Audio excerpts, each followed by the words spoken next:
Madison Park area of Seattle is considered the Gold Coast by many. But here amongst the high-rise buildings and luxury condominiums lies a real gem. This is Pioneer Hall, an organization formed more than 100 years ago by the children and grandchildren of our state's earliest settlers.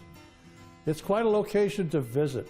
Come into the hall and you can see artifacts, you can see the films of early pioneer days, ancient paintings, and just a wide variety of programs and opportunities to learn more about the history of our state.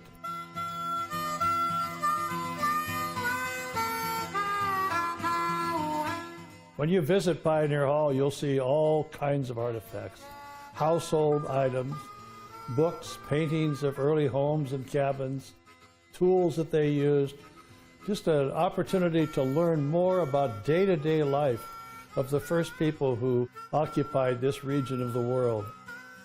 Of course, these pioneers were not the first people to live here. It's also about the Native American peoples that lived here for generations before the first Caucasians, Europeans, and Asians arrived.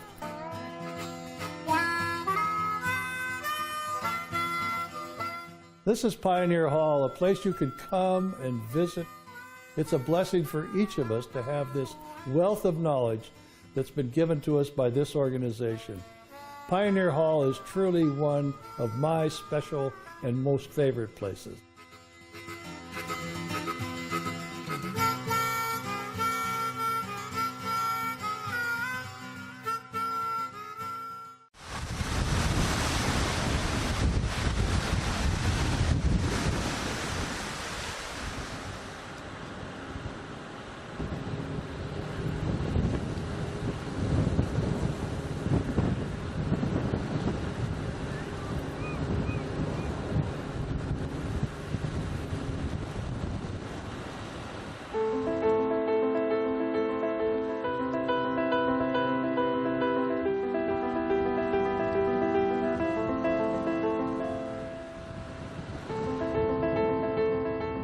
This is Makah territory.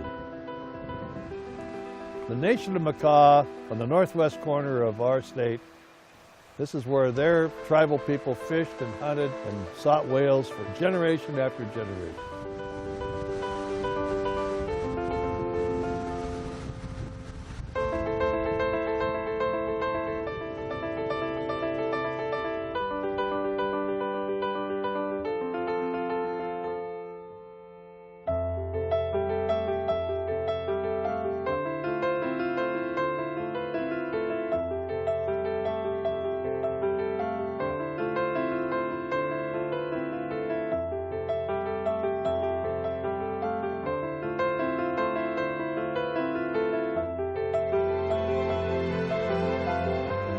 And then along came the Spanish, and they laid claim here in 1792 and actually tried to establish a settlement here at Neah Bay.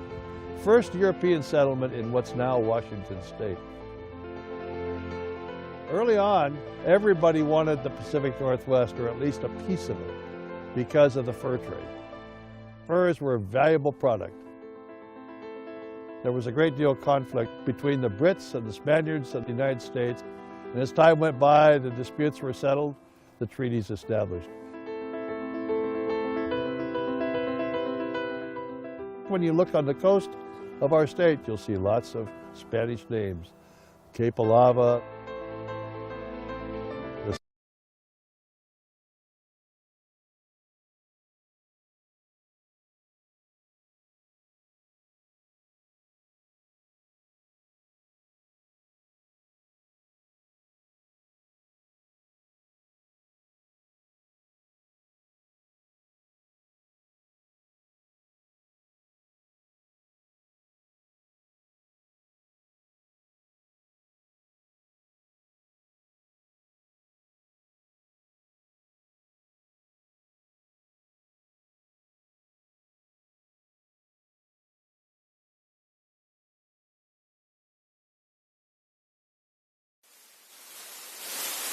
All right, good morning, everybody.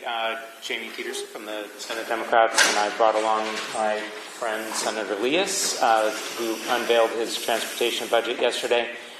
We are moving into the part of the session where our primary focus is really budgets for the next 2 years. Our operating budget proposal and our transportation budget proposal came out yesterday. Next week, they'll be followed by the capital budget. We have been coordinating for many, many weeks with our friends in the House on both of those proposals, or I guess I should say all three of those proposals, and I'm really happy to see a lot of areas of alignment, but the next few weeks will be a chance for the public to weigh in. We have our hearing in Ways and Means this afternoon on the operating budget proposal, and Transpo is today as well. That's right. And then you move Transpo tomorrow? Thursday, and Ways and Means also moves the operating budget on Thursday with a plan by Saturday for us to be on the floor and pass both of those budgets over to the House. So, lots of activity. Of course, the policy committees are also busy working through a lot of significant bills that we received from the House, and so those include the rent stabilization bill. This morning in Law and Justice was the significant public safety bill from Representative Enneman, 2015. So lots of activity around here going on right now. I think the last thing that I will say is we paused yesterday on the Senate floor to do a moment of silence for Speaker Chop and for his passing. And, I had a lot of members in my caucus who had served with him who were quite emotional and really wanted to, I think, benefited from having that time to honor his service and to remember him. And I can imagine that in the House it was similar. So, his shadow is over us this week, and as we think about, how to proceed on all of these issues, I think we think a fair amount about how he might have approached things. So, pass it over to Representative Fitzgibbon. Thanks. I'm Joe Fitzgibbon, House Majority Leader. I'm joined today by House Finance Chair Representative April Berg. As you heard from Senator Peterson, our focus right now is really on the budget rollouts and the operating and transportation budgets that we saw released yesterday. I'm really pleased with the reaction that we've received on both budgets. Neither budget is perfect, but there's a lot to be excited about in both budgets in terms of, in spite of our unprecedented budget challenges, the path that we have to protecting services that Washingtons really care about and rely on, including K-12 education, higher education, child care, health care, and housing investments. We have much work to do, but already many good conversations with our colleagues in the Senate about what our next steps look like. We have many Senate bills that we're working through on our side, but our attention really this week is most squarely focused on how we adopt a balanced operating budget and transportation budget that protects core investments in our mobility, safety, and economy. It was certainly a shock for all of us to lose Speaker Chop over the weekend. Our members were quite emotional about it, and I don't know that anybody who served with Speaker Chop failed to learn from him, failed to learn how his relentlessly optimistic pursuit of positive change for Washingtonians, sometimes relentless, to the frustration of those of us who served under his leadership, but his incredible work ethic, his absolute single-minded focus on protecting the most vulnerable in our state are lessons that we all carry forward when we do our work, and we know that there's nothing he would want more than for us to focus on passing just and just budgets that invest in the people of our state and protect the most vulnerable among us. So that is guiding our work now more than ever. So happy to take your questions. Senate budget taps the rainy day fund. The treasurer raising concerns about that, saying that with the uncertainty out of Washington, D.C., now is not the time. We need to save that for natural disasters potentially as well. I'd love to know why the House didn't tap into it, but Senator Peterson, why was that decided to be a source for revenue this session? It's raining. The reality, if you look at the budget over the next 4 years, where we're required to balance, our most significant cash crunch is in fiscal year 26, so the first year of the 4. It takes a while, no matter what revenue source you choose, it takes a while for the Department of Revenue to be able to make a TAC, and so cash is at its most scarce and precious in that first year. So the ability for us essentially to borrow money out of the rainy day fund and then pay it back within the time frame is the approach that we took, because the alternative to that is to do more and deeper cuts to services that people in Washington rely on. And, unlike the some of the proposals that we saw from either Governor Inslee or from Governor Ferguson, where, for example, one that got a lot of attention in our caucus was cutting food banks. We don't want to be in a position to have $1 billion or $1.7 billion sitting in a rainy day fund while people are going hungry because we made cuts that we didn't have to make. Yeah, the budget stabilization account does exist for times like this. It exists for times when our short-term revenue needs are not keeping pace with our short-term expenditures. And we've known all along that it was very much a possibility that we would access the budget stabilization account to balance, particularly fiscal year 26. We were relieved that we were able to balance the House budget without reliance on the BSA, but we know that that's that it's there for times like this, and that as we work with our colleagues in the Senate to reach a final agreement, that's very much a possibility. We know that the Treasurer talks about wanting to have 10% reserves.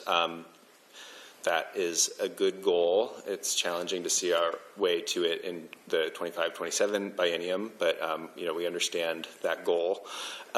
The budget stabilization account, as well as our general fund ending balance, both count towards those reserve levels. And so I don't know whether we use the BSA or not. I don't think that changes the ultimate end fund reserves number that the Treasurer is talking about. Will there be individual hearings on any of the tax increase proposals? Some of these are pretty massive and will have a huge impact, whether it's the property tax stuff or B&O tax, wealth tax. The suggestion was made in the Republican media available this morning that this is a huge impact on people and they deserve to have individual public hearings so people understand the consequences. There is no bill that can pass the Senate without a public hearing, period. So every single bill, including every single tax proposal, will have a public hearing. Yes, we'll go through individually. Absolutely. There is no case in which, under the Senate rules, you can pass a bill without having had a public hearing. So the idea, it shows a misunderstanding of the process to suggest that there could be any bill that would proceed without a public hearing. Those hearings are scheduled actually for next Monday in the Senate Ways and Means Committee on our side, on our revenue proposals. We will have hearings on any tax bill that moves forward.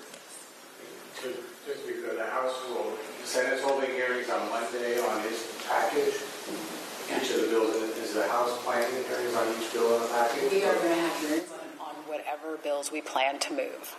So, just the one you plan to move? So at this point, we have 3 bills on the table. We have not scheduled hearings. We're going to wait and see which ones have legs. as chair, that's kind of what I do with most bills, to see which ones are going somewhere. And so I think they all right now are in the queue to be scheduled, but we don't have a schedule right now. The other thing the Republicans said were that the combination of everything that's going on with transportation and your nickel and diming the state of Washington residents, they're taxing the joy out of Washington. Fees on tickets for the transportation budget for large crowds, higher fees on Discover Pass, Airbnb. What's your response to that? It looks like Democrats are looking everywhere. Hey, I want to start by praising Senator Leas and Senator King, who worked really closely together so that we have a bipartisan proposal. And every one of those fee and revenue proposals that's in the transportation package has a second sponsor whose name is Curtis King from the 14th Legislative District, who is a Republican.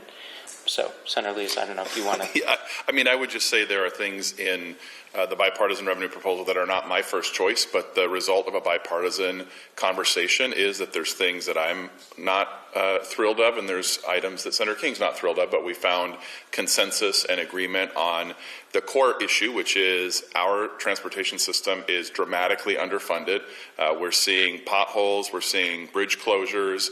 Just in terms of the costs, an independent third party evaluated that our lack of road repair costs Washington families $892 a year. So people are paying right now in chip windows, in advanced depreciation of their cars, in more gas mileage because our road surfaces are so rough. So we, are trying to save Washingtonians money on one side. It does mean investing in maintenance and preservation on the other. In terms of taxing fun, I think what is most fun is where you can get where you need to go efficiently and safely. The Vantage Bridge, which we have not taken good care of, is going to shut down a lot of traffic across I-90 this summer as they do some really advanced repairs on it. Same with the Revive I-5 project. If we had stayed on top of our preservation of I-5, we wouldn't have to have such dramatic impacts on downtown next year. So I want people to have fun. Sitting in road construction is not fun. If we stay ahead of that, we can have good infrastructure that is important for Washingtonians. And, I'm not a huge fan of some of the things that are in there, but that's what compromise requires, and I'm committed to getting the job done. And Jerry, if I could just kind of on the other side of that taxing joy, I kind of take umbrage to that because when I think about what taxes pay for, people find joy in having a well-funded public school. They find joy in having services at the local, county and city levels that work, having infrastructure, like Senator Lee has pointed out, that is moving them from point A to point B. They find joy in having available health care. The joy that is had by Washingtonians is the prosperity. And what we're trying to bring back through a series of modest and careful and fair taxes, we are trying to bring back that hope and joy to Washingtonians that frankly have been living under a very regressive tax structure that lends itself to schools that are underfunded because we don't have enough taxes to pay for said schools. So I think that when we look at joy, and I'll the Discovery Pass is an example, you can check out a Discovery Pass from your local library today. That is something that we've had in our state, we'll continue to have in our state. We are raising the price, potentially, so that we can continue to have well-funded state parks. Those state parks bring joy. So I just take umbrage with the fact that we're taxing joy. We're actually taxing things that people want more of and want more sustainability in. Senator Elias, when you talk about that there are proposals in the transportation budget that aren't your favorites, what are you talking about specifically? I mean, I don't want to pick on any particular pieces, but I could. Asking bicyclists and transit users to pay more was not my first choice, but Senator King was really clear that he felt if we're investing in a holistic system, that everybody who uses the system should pay. And, on reflection, I think that is a very reasonable approach to take. So I'm definitely not going to be a fan of Senator Peterson's district this interim, but I do think we're trying to create a balanced set of investments asking all the users of the transportation system to contribute. You know, transportation system is one that every single Washingtonian benefits from. If you eat food, wear clothes, or take medicine, you depend on our transportation system, and I see everybody here is doing at least one of those things right now. So we need a system that works for all of us, and that means we all have an obligation to chip into it. It's part of why I appreciate the Senate's holistic view of how our three budgets together can meet this shared set of challenges. I also really believe we need strong public schools and we need great healthcare systems, and that means ways for kids to get to school safely and ways for folks to access healthcare services safely and efficiently. So this all works together. I'm glad we've got that, and you know, there's parts that I don't like. I worked through the Connecting Washington process 10 years ago. If you're going to work in a bipartisan way across the aisle, across the Cascades, it means that both sides have to give a little bit to get a lot for Washington infrastructure and Washingtonians. I want to ask about revenue, and you talked, Rep. Berg, about kind of where that money is going toward. When the capital gains tax passed a few years ago, you know, we were told that's going toward early education, to child care, and now that very thing is being pushed back. So as you're thinking about revenue, I mean, how can voters, people in Washington, know that we won't be in the same situation and that that money will actually go toward the things that you guys are saying it will go toward? Yeah, that's a great question. So first, let's start with the money in capital gains going to the Education Legacy Trust account does just that. And we've seen capital gains fluctuate, and with those fluctuations, as well as other budgetary constraints, we've had to hit pause. And that's just basics of budgeting. Every dollar that we say goes to X, goes to X. When you look at the proposal for the intangibles, the financial intangible tax from the House version goes to the Education Legacy Trust Fund, voters can have absolute confidence that will go towards K-12 investments in our common schools as well as child care investments. When we have dedicated resources as such, voters can take confidence that that's where it's going. Now, with inflation, with caseloads, with other outside pressures, sometimes we have to hit pause on commitments, and some commitments are delayed. But that does not mean that we are not keeping our commitments, nor does it mean that the money is going elsewhere. So I always like to correct that misconception. The money is going exactly where we said it's going. It will continue to do so, but it does fluctuate because we are very dependent on sales tax. I'll add that every dollar that the state brings into a near general fund outlook account, whether that's the Ed Legacy Trust account or the general fund, is helping pay for education. Whereas in the Ed Legacy Trust account, it's every dollar is going directly to education. Education makes up such a huge share of the state's budget. Between K-12 education, higher education, and early childhood education, it's well above 50% of the general fund and near general fund accounts. So even when we bring dollars in that are going to the general fund and are also helping pay for the social safety net, for health care, for housing and homelessness programs, for the Department of Corrections, those are still dollars that are also supporting education because it is our paramount duty and it is well over 50% of the state's operating budget. And I think it probably helps to be a little more specific about Fair Start for Kids and capital gains and the relationship between the two of those. You know, when we passed the capital gains tax, we heard from our nonpartisan staff that their prediction was that we had a, roughly 95% confidence level that we would have at least $500 million a year. And so that's the money that we dedicated to the operating budget. In year one, we had 900 million-ish, and so we spun off 400 million into the capital budget to pay for one-time uses because we expected that those would be extraordinary revenues. In year two, we had 480-ish million, I think, 460. Yeah, I mean, but lower. So it came in under what they thought was the 90% confidence level. But just to be clear, our problem in Fair Start for Kids is not the lack of that $40 million or whatever it is. It's that we identified a really significant need in the state, and demand for the services, for child care services, vastly outstripped what we thought it was going to cost. right? Because there is so much need for affordable childcare in our state. So the problem is not that we somehow diverted the revenue to some different thing.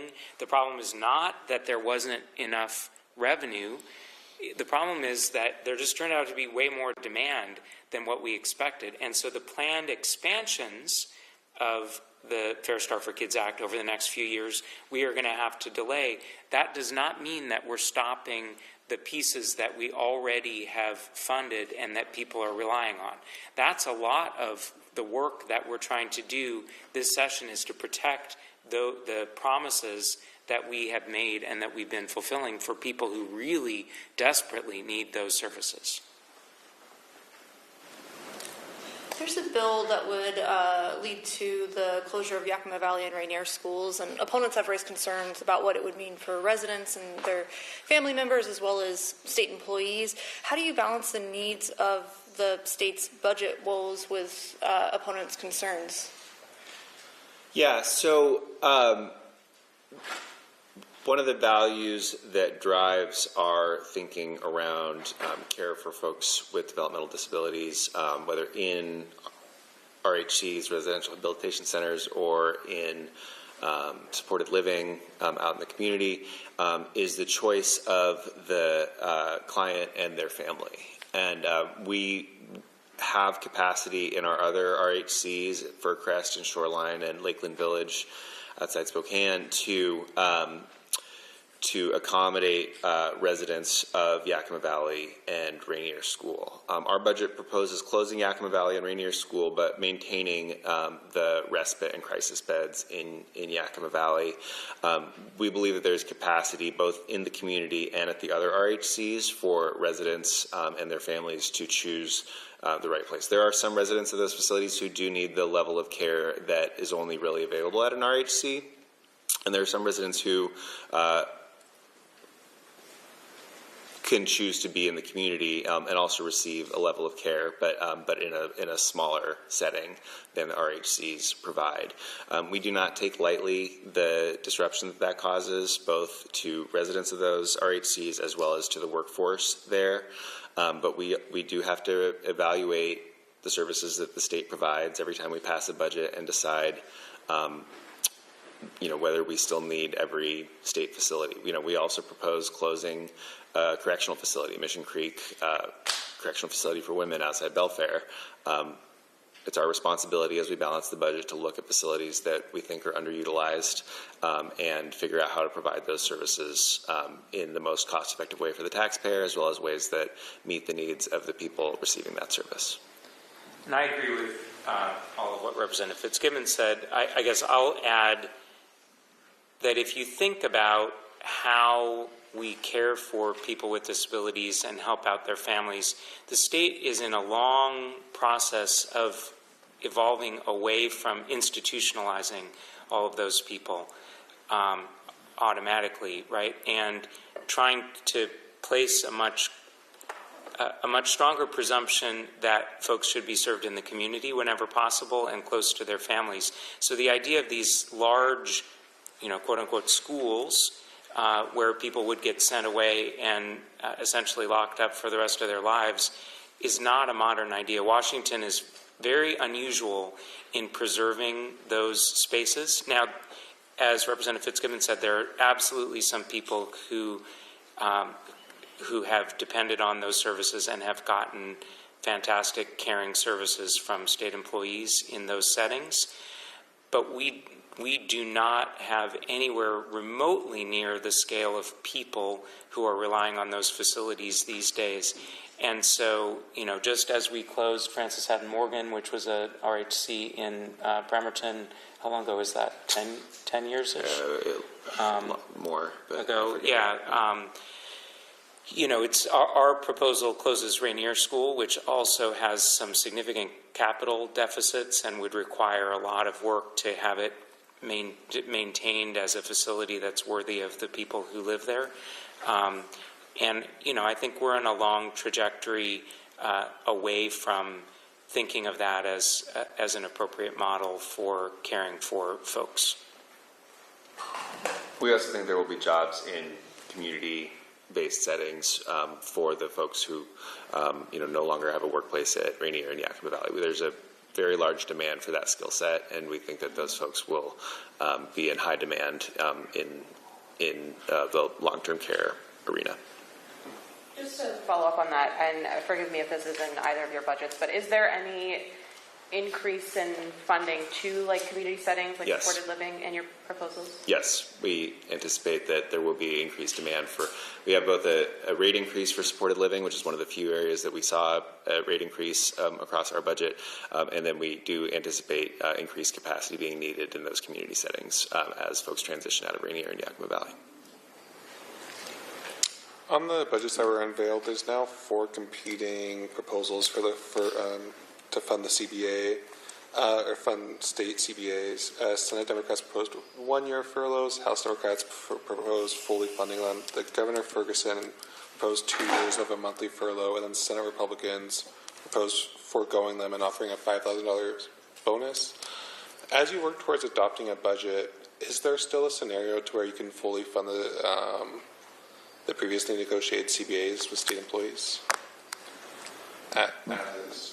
Both of our budgets fully fund the CBAs. The CBAs also have a provision for temporary layoffs in time of economic necessity. That's when we've seen state employee furloughs in the past, those have been consistent with the negotiated CBAs. We have differences in how we approach furloughs. The Senate budget contemplates some furloughs, the House budget does not, but that in our mind is whether our final negotiated budget includes furloughs or not, we are aligned that respecting the negotiated CBAs is important to having a state workforce that can provide, that is able to recruit and retain qualified people, keep them on the job after they develop job skills, and provide services that the public requires, means compensating folks for the work that they do. So I think our alignment on respecting the CBAs is important, and even if we do end up doing furloughs, that commitment remains. And I'll just add that Senator Robinson's proposal works very hard and in sort of a clever way, moving around some pieces to make sure that in combination with the pension contributions that are reduced because of solving the shortfall in TERS 1 and the Teachers Retirement System 1 and PERS 1, the Public Employee Retirement System Plan 1. The combination of the negotiated raise in year 1 plus the reduced pension contributions completely makes up for the furlough loss, so that the salary would be flat in year 1, essentially with 13 extra days off, and then in year 2 the salary would jump for state employees. As Representative Fitzgibbon said, I think core to our work is respecting our state employees and the incredible service that they provide to the people of the state of Washington. So we want to do the best that we can, notwithstanding the budget challenge that we're facing, to keep them whole and then put them on a path to salaries that are closer to what they deserve. And then a slightly different topic. I believe both the House and Senate proposals include the bonuses for nationally board certified teachers. Is that something, taking away those bonuses, is that off the table for the session? No one's safe while the legislature is in session. I think the House and Senate separately came to the same conclusion, which is that the stipends for national board certified teachers are one of the non-basic education expenditures that is actually associated most with higher achievement for the students in those classrooms. So we just decided that was not an idea that we were going to pursue in terms of budget savings. But until we have a final deal that can win the support of the governor in terms of revenue, I think it's safe to say we can't take almost anything off the table in terms of what could happen. Yeah, we're very hopeful that we can retain those bonuses in the final negotiated budget, but we will need to make sure all of the numbers add up before we can say that for sure. Anything else? Just quickly, there, Ferguson, in his proposed cuts, I think he proposed cutting a couple wards or unused wards at Western State Hospital. I don't believe that's in either of your proposals, unless I maybe missed it. Can you explain why or why not? I believe we delay opening some civil beds at Western State, but I'd like to get you a more precise answer. Yeah. And Representative Fitzgibbon knows more about his budget in that way than I know about ours, so I couldn't give you a precise answer. All right, thank you, everyone. Thanks.